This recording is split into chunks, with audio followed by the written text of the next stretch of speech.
To the Bishop and First Lady and the new Psalmist family,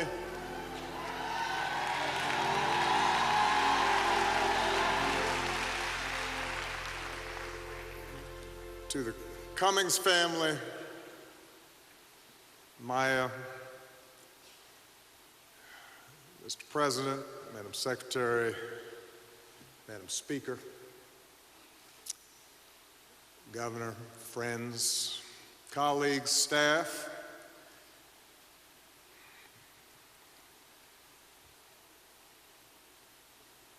the seeds on good soil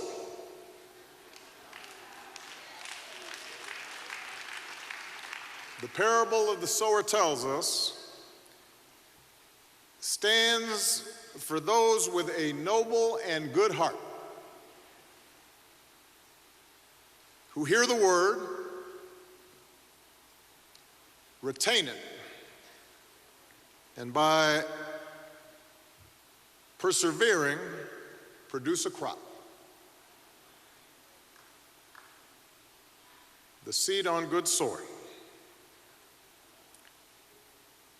Elijah Cummings came from good soil.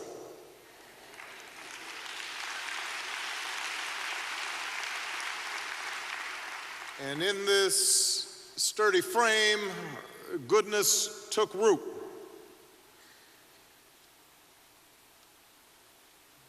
His parents were sharecroppers from the South. They picked tobacco and strawberries, and then sought something better in this city, South Baltimore. And Robert worked shifts at a plant, and Ruth cleaned other people's homes. They became parents of 7, preachers to a small flock. I remember I had the pleasure of meeting Elijah's mother, Ruth, and she told me she prayed for me every day. And I knew it was true. And I felt better for it. Sometimes people say they're praying for you, and you don't know.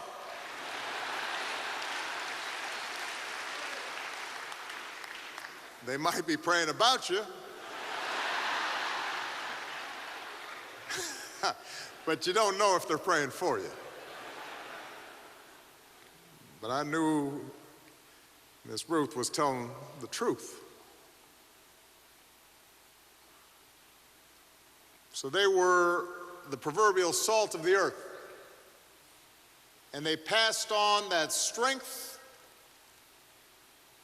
and that grit, but also that kindness and that faith to their son. As a boy, Elijah's dad made him shine his shoes and tie his tie, and they'd go to the airport, not to board the airplanes, but to watch others do it. I remember Elijah telling me this story. Robert would say, "I have not flied, I may not fly, but you will fly one day. We can't afford it right now, but you will fly." As grandmother, as Elijah related, and as grandmothers do, was a little more impatient with her advice. Your daddy, she said, he's been waiting and waiting and waiting for a better day. Don't you wait. And Elijah did not wait.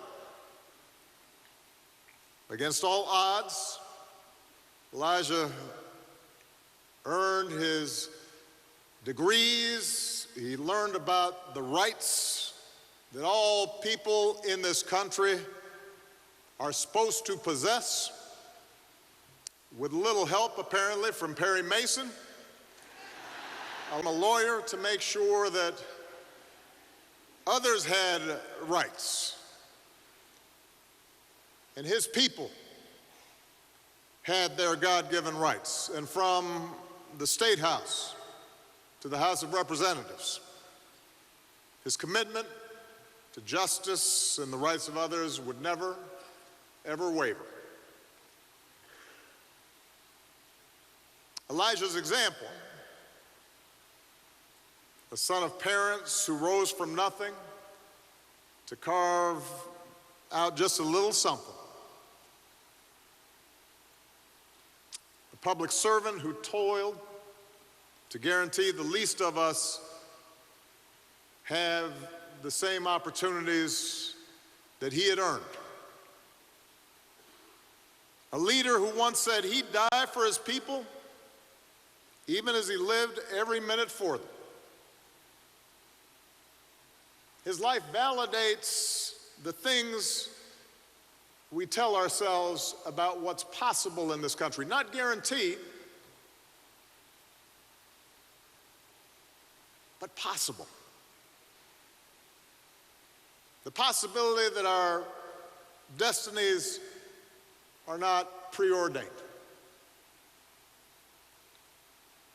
but rather through our works and our dedication and our willingness to open our hearts to God's message of love for all people, we can live a purposeful life, that we can reap a bountiful harvest,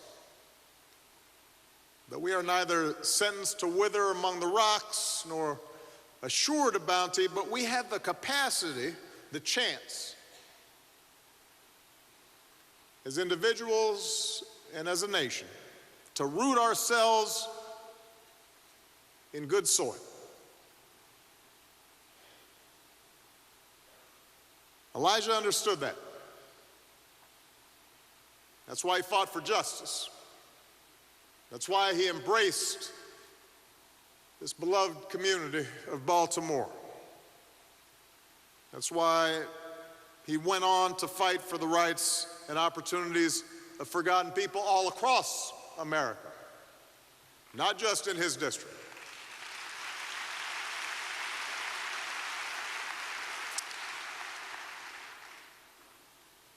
He was never complacent, for he knew that without clarity of purpose and a steadfast faith and the dogged determination demanded by our liberty, the promise of this nation can wither. Complacency, he knew, was not only corrosive for our collective lives, but for our individual lives. It's been remarked that Elijah was a kind man. I tell my daughters, and I have to say, listening to Elijah's daughters speak, that got me choked up.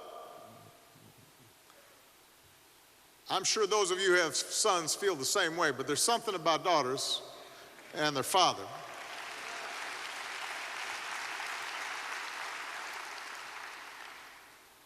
And I was thinking I'd want my daughters to know how much I love them, but I'd also want them to know that being a strong man includes being kind.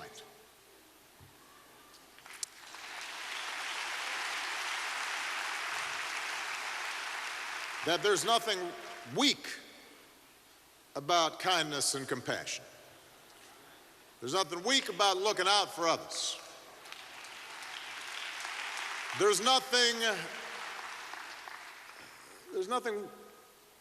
weak about being honorable. You're not a sucker to have integrity and to treat others with respect.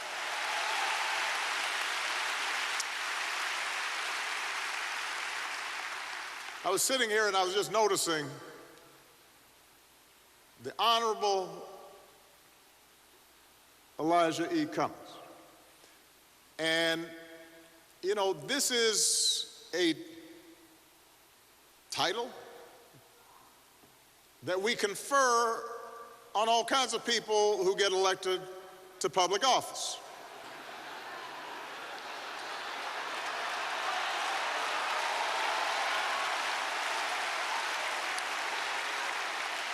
We're supposed to introduce them as honorable.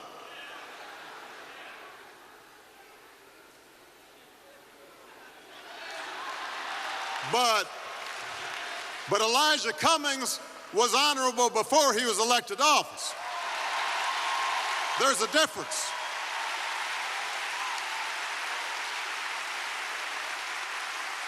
There's a difference if you were honorable and treated others honorably outside the limelight, on the side of a road, in a quiet moment, counseling somebody you work with.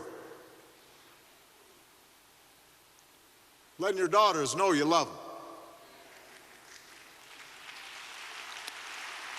You know, as president, I knew I could always count on Elijah being honorable and doing the right thing. And people have talked about his voice. There is something about his voice that just made you feel better. You know, there's some people, they have that deep baritone, a prophetic voice. And when it was good times and we achieved victories together, that voice and that laugh was a gift. But you needed it more during the tough times, when the path ahead looked crooked, when obstacles abounded, when I entertained doubts, or I saw those who were in the fight start to waver. That's when Elijah's voice mattered most. And more than once during my presidency, when the economy still looked like it might plunge into depression, when the health care bill was pronounced dead in Congress, I would watch Elijah rally his colleagues. The cost of doing nothing isn't nothing, he would say. And folks would remember why they entered into public service. Our children are the living messengers we send to a future we will never see, he would say. And he would remind all of us that our time is too short not to fight for what's good and what is true and what is best in America.